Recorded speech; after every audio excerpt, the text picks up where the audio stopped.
Broadway beat. Broadway. Broadway beat. Broadway beat. Broadway beat. Broadway. Listen to the Broadway beat. Broadway makes you wanna move your feet. Everybody's tapping into everything that's happening on Broadway beat. Broadway beat. Broadway beat. Broadway beat. Hello, I'm Richard Ridge. Welcome to Broadway Beat. We're at the Bryant Park Grill for the opening night celebration of one of this season's most eagerly awaited new musicals, Mamma Mia, otherwise known as the Abba musical.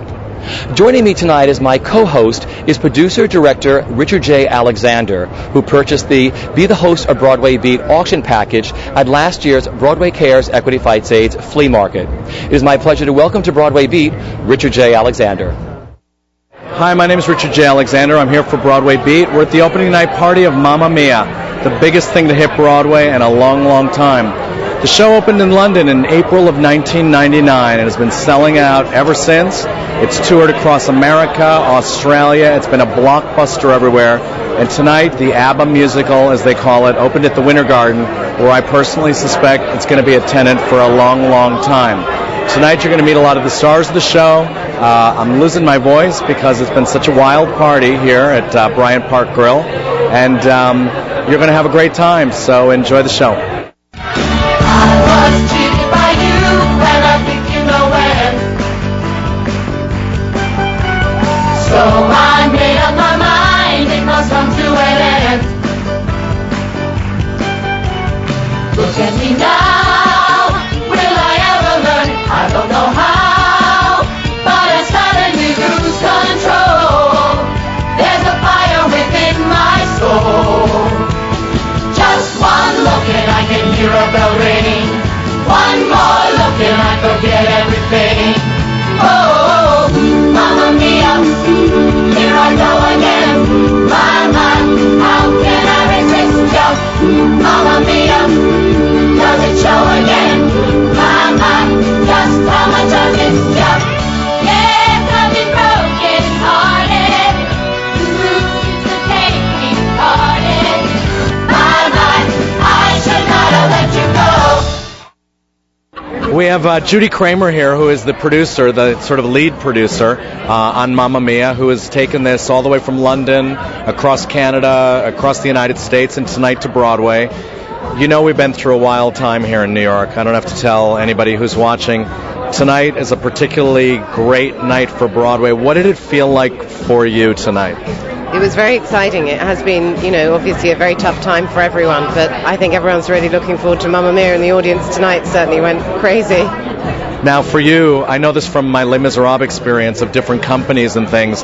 Do you feel something a little special about Broadway, or do you feel that would be a terrible, mean thing to your other cast, or how do you feel tonight? I think all the companies are very special, and of course Louise Pitre and Tina Madigan, who star in this company, were from our original Toronto company, but they're a very special company, and I think a company that's very special for Broadway. Broadway's kind of going to claim them as their own. I suspect you're going to be a tenant at the Winter Garden for a very, very long time. What do you think? God, I hope so.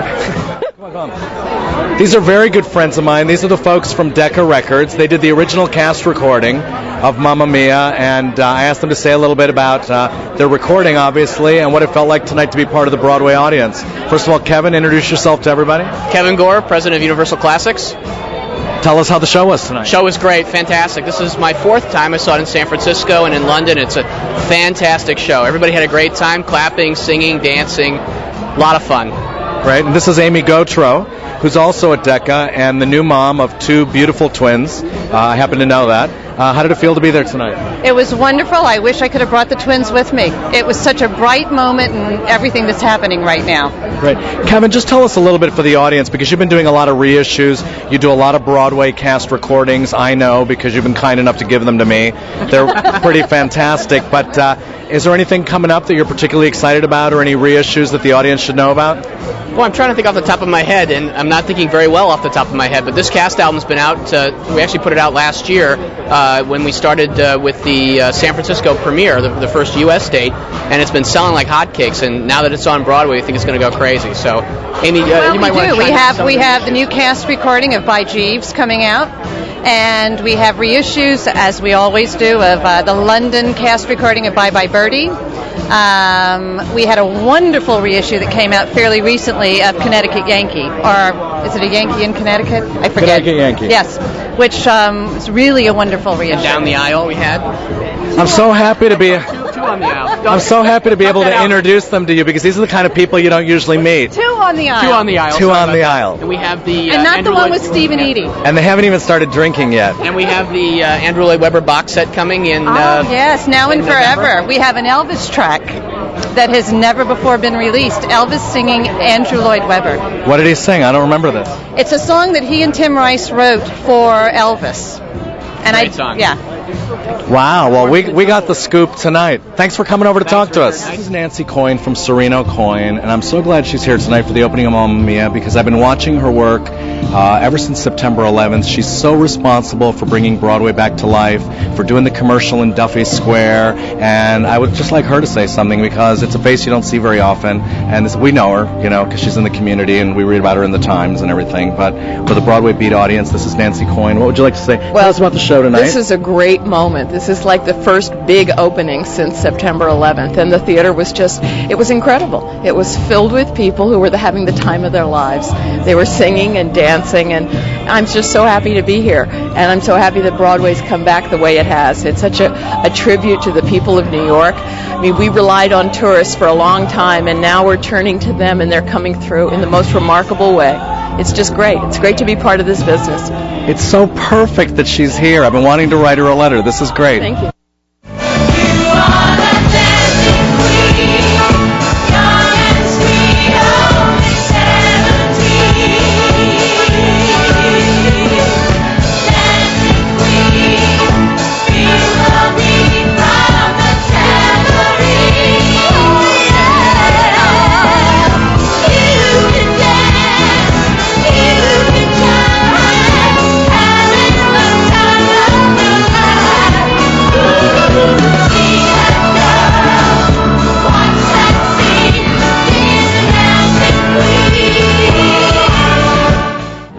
Okay, I'm here with Jim Dale, who's worried about speaking because he's a Tony nominating committee person, or a Tony voter. Which is it, nominator or voter? I'm a nominator. Oh, nominator. Well, as Jim Dale, as a performer tonight, did you have a good time at Mamma Mia? Oh, well, who couldn't have a good time? No, we had a great time. Unfortunately, I didn't know all the songs, which was a great pity, because my wife kept nudging me, saying, why aren't you tapping your foot and doing that? But I thought it was just a great ball of fun. Everybody in it seemed to be enjoying themselves so much, and I think that's what we need at the moment. It doesn't matter how irrelevant anything is. This is what we need, a whole ball of fun after what we've had to go through in New York and throughout America. And this is perfect timing for Mamma Mia. And I hope everybody comes to New York to see it. We're here with Bjorn Ulvaeus of Abba. I'm sure everybody's asked you about the music. We know everybody loves the music. We know the audience sings along. We know they've gone crazy for the show, from London to Australia to San Francisco. I just want to ask you point blank, are you just... I mean, you're not new to Broadway. You had the chess experience. Are you just dumbfounded by this phenomenon? I mean, does it just make you happy to wake up and think about this every day? You know, it does. Every day I wake up, I think, oh yeah, there's Broadway happening. There's the West End. There's all of that, and plus I have new projects in mind. So yeah, it's great. And why it's happening, I have no idea, but the fact that it is happening. Now, I haven't read the reviews in New York. Are they out already? Nah, I think, in a couple of hours or so they'll be out. It sort of really doesn't matter. A $27 million advance, it's phenomenal. I think you're going to be the longest tenant in the Winter Garden since Cats. What does that feel like? Oh, if that is the case, I feel wonderful, because it is the most beautiful theater in New York. It's wonderful, yeah. They beautifully refurbish it. I also have another question for you. Obviously, they're going to translate this because it's an enormous success. They will translate this into other languages.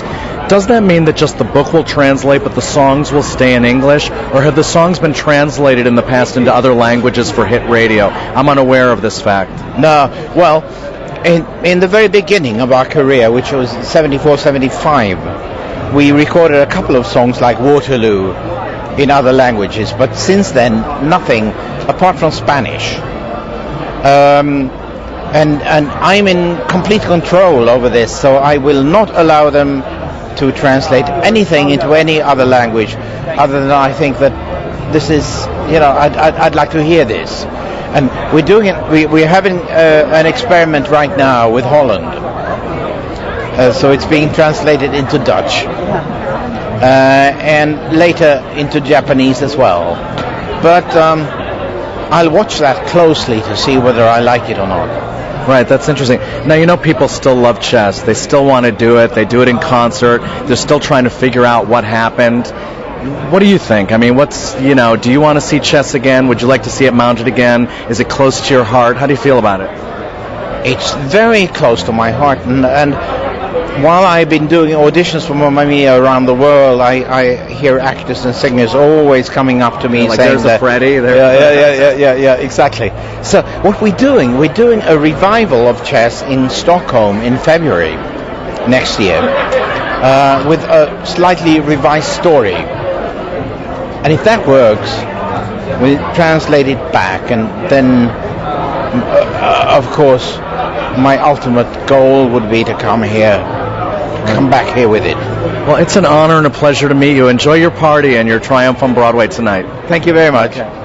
I'm here with Karen Mason, one of the stars of Mamma Mia, and I just have to say unabashedly, Karen is one of the most beloved people in New York City. She really is.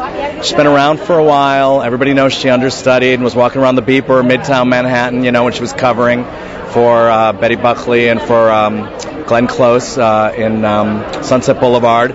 Now the part is hers, opening cast, Tony possibility, the whole thing. Man, how do you feel? We just opened and already this pressure. I feel more ecstatic than I have in a long time. I was at the theater this afternoon about 12:30, and it's just been an incredible adventure. There's nothing better than having an entire audience just adore you. Everyone should try this at some point in their lives. Should just have a standing ovation and people just screaming for you. And I've never been part of such a huge, an active part of a huge opening. But you so deserve this. You've waited so long. I'm going to do a little bit of Joan Rivers. I love the dress. Can we get the dress? Thank you very much. Like who did your dress? Pamela Dennis did my dress, and Harry Winston did my jewels. Wow, that's Broadway, baby. Check it out. It's amazing. There she goes. Everybody loves Karen. Well, I saw you on 2020 last night. I was home visiting my dad, and they'd ran the whole piece, and there you were in your boots and the whole thing. Okay, so you're going to settle in for the run. Yeah, you bet. And what about the music? Like, were you ever an Abba fan before this? Like, truly? Was it in your consciousness? Because we all know you as an interpreter. Yes. I should lie and say no, you should tell the truth. No, it wasn't really. I knew the hits, like a couple of the hits that were here, but I was not really an Abba devotee until this show. And, it was funny, when we did the first sing-through and everybody's having a great time, I thought, this music was really magical, and I'm not just saying that because it's such a wonderful thing to be a part of this show. It was really happy, and then after the September 11th event, somehow the happiness just became a little bit more intense. And Judy Kaye would say that we were on a mission, and it really is. It's just a happy, fun show with a lot of happy, fun people in it. I've never been involved with such a great group of people.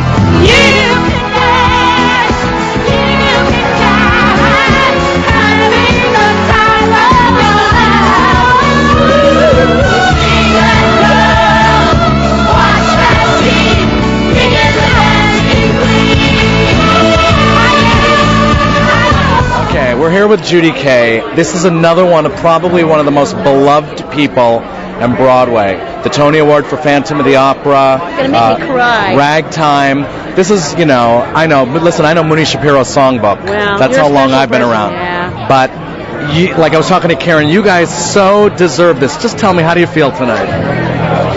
I'm so elated. I'm having just the best time. I kind of had to be talked into this whole thing. I wasn't sure that it was right for me, and I was right for it. And I am so grateful that it all worked out, because... But you are such a fun-loving gal. I can't imagine. I am, and I'm more fun-loving because I'm working with my girlfriend, Karen. We are having such a good time with she and I and Louise. I saw you guys on 2020 last night. I've directed Louise twice in Les Mis, as you probably know. Yeah, she did. Just tell me like a girl thing about you guys, like about the chemistry. It is so good. We are sharing really secret things that we can't talk about in front of anyone else because they are too embarrassing. That is true. And shortly we'll be going shopping together, which is big trouble for New York. Tell me about the necklace you're wearing, which is pretty knockout. Thank you. Well, I am from the Southwest originally, and I've been collecting this beautiful Native American, that's what we want to call it. This is Navajo, and this is Zuni, but my father gave this to my mother when they first moved to Arizona before I was born, and she gave it to me. So it's called a squash blossom. I think you're the only lead girl here tonight, not with borrowed jewels. No, this is my own. There you go. Let's get the outfit here, because we got the other girls.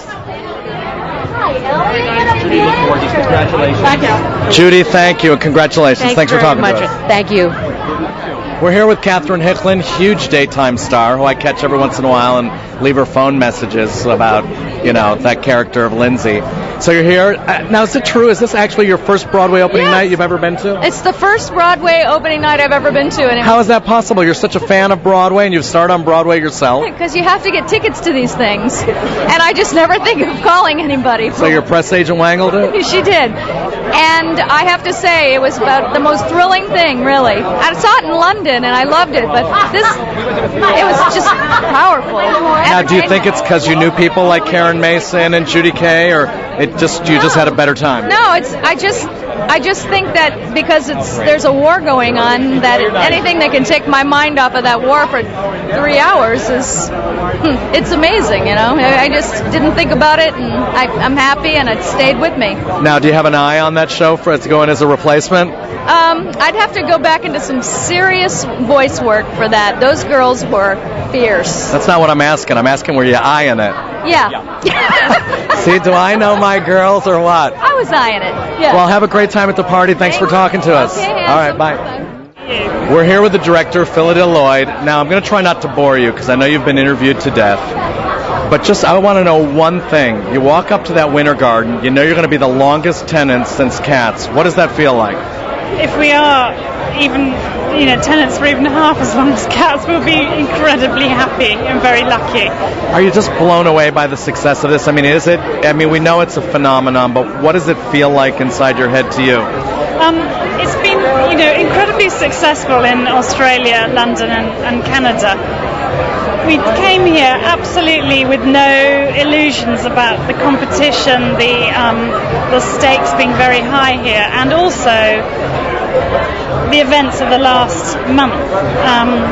And I think we're just sort of very relieved and very kind of humbled that people here are receiving the show with the same joy maybe that they are in other parts of the world. So at the moment I just feel like, oh my God, we got through it, and not in any way triumphant, but just full of delight. That we've got that wonderful theatre, and that people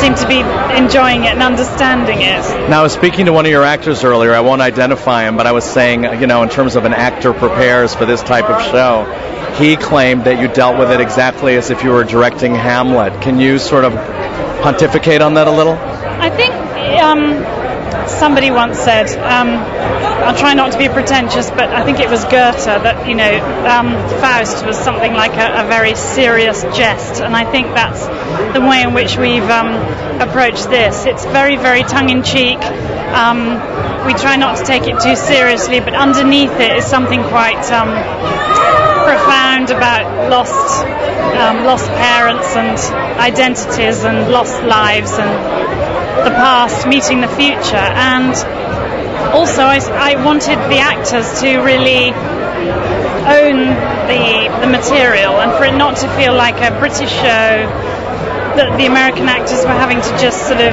cookie cut clone those things that we'd done before. So I just tried to get them to rehearse it as if the material had never been done before. I thought the story was sort of Shakespearean, actually. Yeah, no, and that's deliberate. The idea of, they're coming to this island, everybody's coming here with some kind of history, some past, some secret, and everybody who comes to the island gets transformed. And the fact that it takes place in 24 hours is quite a classical idea. 3 fathers, she has to choose between the 3.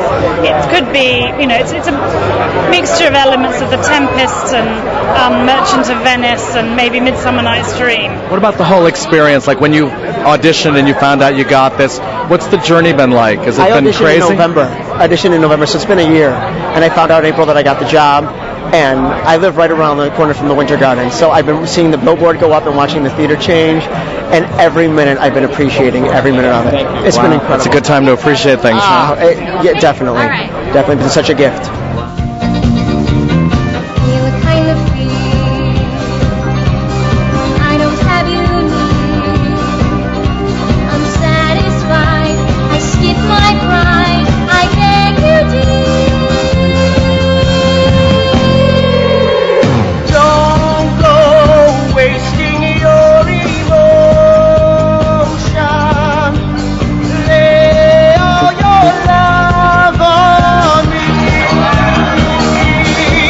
We're here with Tina Madigan, who plays Sophie in Mamma Mia.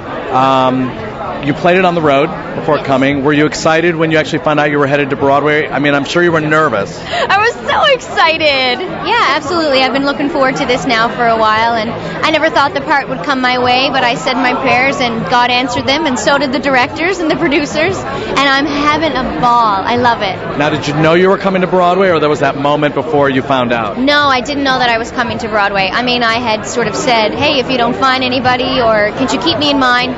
But they thought they wanted an American, and Are you from Canada? I'm from Canada. All right. St. John's, Newfoundland, and somehow the dice rolled my way, and I'm very happy. I love New York. I love being here. It's a great time to love New York. Yeah. Well, thanks. Have a great time at your opening night party. Thank you so much. Very okay. nice to meet you. I'm standing here with David Keeley, who plays Sam. David, we know about the show. We know everybody's dancing and singing in the aisles. We know you're not singing Dancing Queen. But what's this whole experience been like for you? I mean, are you just flying high tonight that you're part of such an enormous, mega music? There hasn't been anything like this in so long, and we're so need it right now. Yeah, we all need it right now, and it's just blowing my mind. I mean, I'm kind of in shock, It's just extraordinary, the response that the show is getting, and what came off tonight was just, I've never experienced anything like it in my life. What about work preparation for a show of this nature? How is it different from you, in that actor prepares sort of thing from most shows? It isn't any different. The director, Philip Deloyd, just treats this show as if we were doing Hamlet. It is no different as far as preparation is concerned. And that's what's so terrific about it. It really grounds it, and it makes it real. And that's why I think it's so fantastic. Okay. This is such a happy moment for me personally, because I've worked with this girl twice, 2 productions of Les Miserables. This is Louise Pitre, who tomorrow, at this time, everybody's going to know her name. All right, just tell us, what do you feel like? Oh, God, I don't know how I feel. I feel fantastic. I've gotten my bearings back a little bit. I lost it after Winner Takes It All. I sang that last note, and they yelled, and I thought, okay, this is it. I want to just melt in a puddle right here. Now, let's do the dress, because we did the other girls. Show us the dress. And tell us who did the dress and the jewels. David Rodriguez did the dress.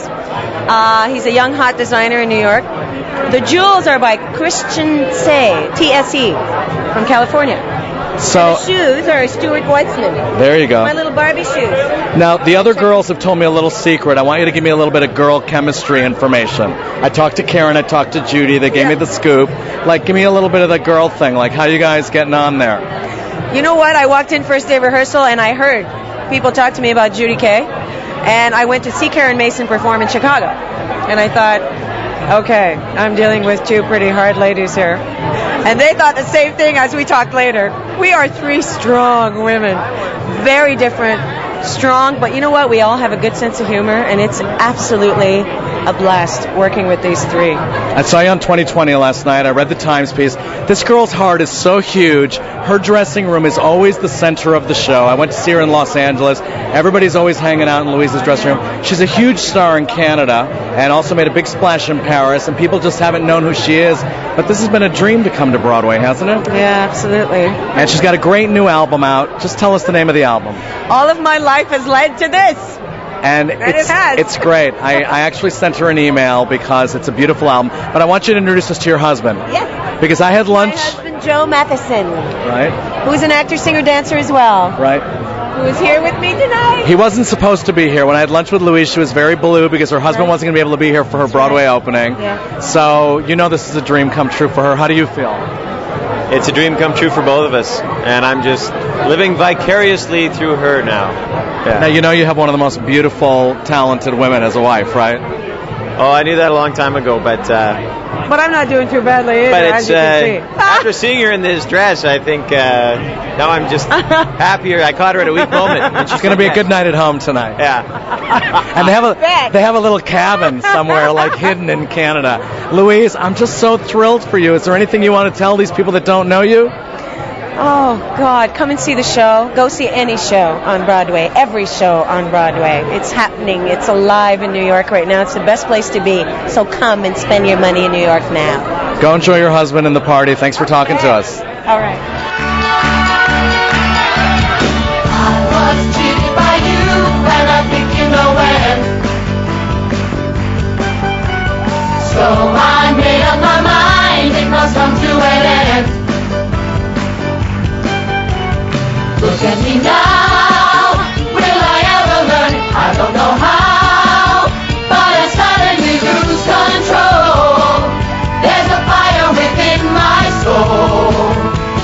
Just one look and I can hear a bell ring. One more look and I forget everything.